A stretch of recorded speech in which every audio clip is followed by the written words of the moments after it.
Happy Thursday, everybody. Welcome to pre-market update. You can see how this indicator works so nicely. This was Tuesday, came to the buy zone, green zone, pumped, came to the sell zone, 1.75%. Touched the sell zone on Wednesday, went back to the buy zone, around 1.4% dump again on S&P 500. Now from yesterday, again came and this morning it's already touching the buy zone again 1.5%. So 1.4, 1.4, 1.5, almost 4.5% profit in like 2 days, easily on S&P 500. Nasdaq, same thing here. So easily, you can see buy zone to the sell zone, 2.32, sell zone again to the buy zone, 2% almost, and then from buy zone to again now touching the sell zone, 2% again. So like 6% profit here. Dow Jones, same thing. All these indices are doing the same thing. Even Russell 2000, you can see nicely from buy zone. I think Russell 2000 would be even more profits. Buy zone to the sell zone 2.6%, then down from sell zone to the buy zone 1.79, and now again from buy zone to the sell zone again 2%. So almost 6% here as well.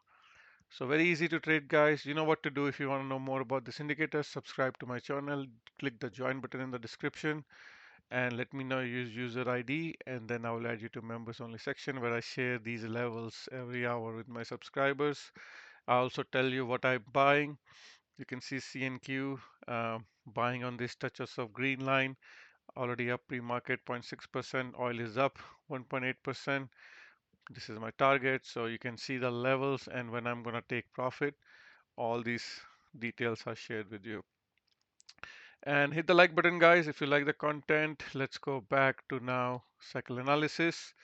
And we will start with the cycle analysis here, SPX. I was expecting this arrow. I did not change anything. I said this gap is going to be filled, most likely because we are still in this rising phase of cycle. So you can see that's exactly what's happening right now. SPY is up 0.4%, already opening on this gap fill. So you can see this gap is going to be filled today. And then it's going to be probably a decision time. And we are here 22nd of November, which is tomorrow, exactly in the topping process. And then we can get a decline. All right, so just keep that in mind. We could get like a top here and then a little bit of decline and then again a rally. So just keep in mind all that. And MES futures, you can see this is S&P 500 futures going higher. Now once they fill this gap, they could even go to new all-time high, or they can come down to fill that gap. So I don't know what scenario will play out. They could still keep going higher, but cycle is saying should go lower. So we'll see. We'll wait and watch. This is just an estimate.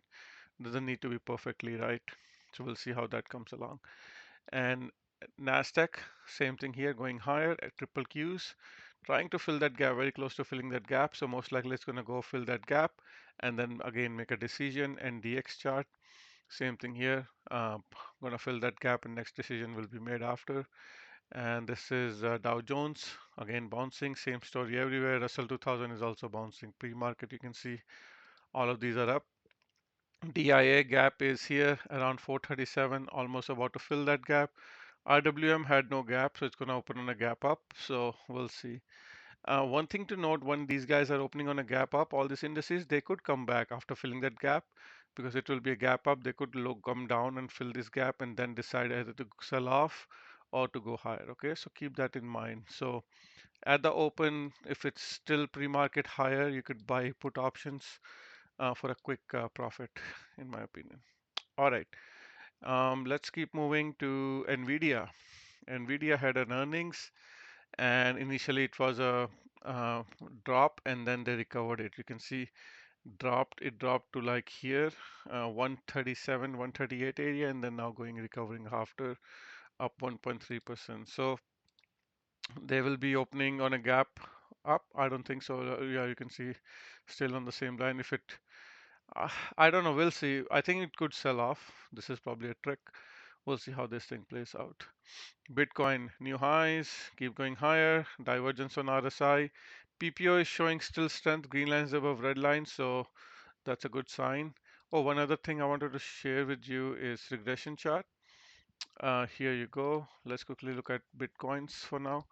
You can see Bitcoin's regression chart is already above all these levels. So Very extremely overbought, guys. I won't recommend buying here just because you can see divergence on 2-hour chart on RSI. Even if I do 4 hours chart, uh, you can probably see divergences here as well. All right. So new high with big divergence on RSI. So not recommended to buy. And then BTC futures, CME futures, there's a gap here around 77K. I don't know when that will be filled, but it will be filled at some point. So be very careful, guys, on crypto. Very careful. Ethereum finally pumping, trying to join Bitcoin rally. So we'll see. Again, it's touching the major sell zone here. We'll see if it's gonna continue go. Next target is around 4,000 for Ethereum, but a downwards move could bring it back to 3,000 to fill this gap. So be careful here, guys. This just looks like everybody wants to. This is a hype. Everybody wants to just join in for no reason. The real time to buy is below this white line, all right, and it will come back to white line at some point, all right. At right now, it's around 64K, so just keep that in mind. That's my personal opinion. You can do whatever you feel like. So good luck with that. All right, let's go to 2 hours chart here, and let's see China. Let's do side-by-side comparison on a daily chart and these other charts. So let's do, where did it go? China Hang Seng Index here, and then Hang Seng Index on the right side. So this is better way of doing it. And you can see bear flag here, breaking down bear flag. So again, I think 18K is where the gaps are right now in the middle. This is only for day trading left chart, so nothing much here. Toronto Stock Exchange is in the sell zone, but I think it's going to keep going higher mainly because oil prices are high, and I think gold is also high. So you can see everything is going higher here. So nice moves are already happening on. So Canada is mostly resources, so probably it's going to keep going higher. Bonds, ZB, keeping an eye on bonds, not able to rally, but this looks like a bottoming pattern, but I'll wait for it to come back to green line to buy again or red line to sell. We'll see. So TLTs also you can see right now in the middle, not much happening, trying to make a bottom here. Let's look at some of the commodities. Natural gas keep pumping higher. So in the sell zone, fill this gap. Yesterday I was telling guys, if you saw my video, hit the like button if you're here, if you're a natural gas fan. I said it's going to go fill this gap at 3.537, and it did fill this gap, previous all-time high, touching that. So this is a major resistance. You can see this gap here. It had to fill. Now remember, as they always fill this gap, they have to come back down to fill these bottom gaps at some point. So just keep that in mind. At some point, it's going to come back to fill some of these gaps as well. So be very careful here if you're a natural gas trader. Gold is in the sell zone, recovering, V-shaped recovery. Let's see, but this could be a nice area to short again. So not interested in gold here. Want it to go lower to around 23, 2400. Silver is in the neutral zone right now. Silver is a bit weaker than gold. Copper is also weaker than gold. Could break down even more. Sugar, um, sugar futures in the buy zone. Let's see. It's like in this massive consolidation for so long, coming closer to 200 EMA. Wheat, finally, it's trying to again V-shape recovery. Needed to close about 568, 567 to be bullish again. Corn is in the sell zone, above all moving averages, looking good here. Dollar is, we have to keep an eye on dollar in the neutral zone. Dollar is in the resistance area, so I don't know if it's going to break here or it's a key area. It's a decision time. A breakout here will be very bearish for gold, so keep that in mind. Gold miners are bouncing off this 200 EMA SMA, so looking good so far. As far as all these FANG stocks are concerned, let's look at levels side by side.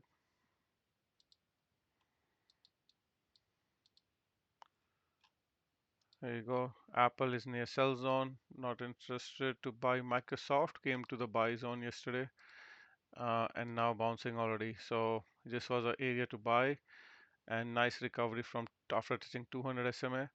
So recovering here. Google is something you want to keep an eye on. There's something going on with US securities. So let's see, the lower it goes, the better buy it will be. A couple of gaps here, so they could come to fill this gap around 171. That could be a good buy here on Google. So just keep that in mind. I don't see anything else very interesting here. Tesla still in the neutral zone.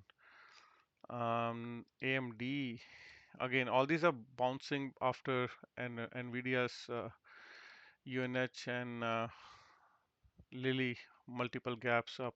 So this is the biggest healthcare sector. Could bounce as well. Not UNH. UNH already massive bounce yesterday, but others can bounce. TD, why is it down? Not sure. TD is down again. Something happened. I don't know.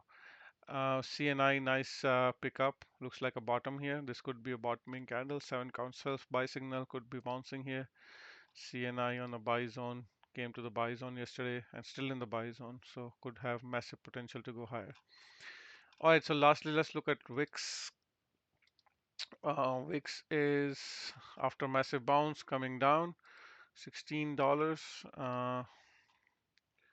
VIX still can go higher to fill this gap around 20, or it's going to crush to fill this bottom gap. If it's going to fill this bottom gap, and then it's going to go maybe later on to fill this 20 gap, because SPX cycle analysis is getting a pump and a dump. Alright guys, that's it for today. Hit the like button on your way out and I'll talk to you later. Bye.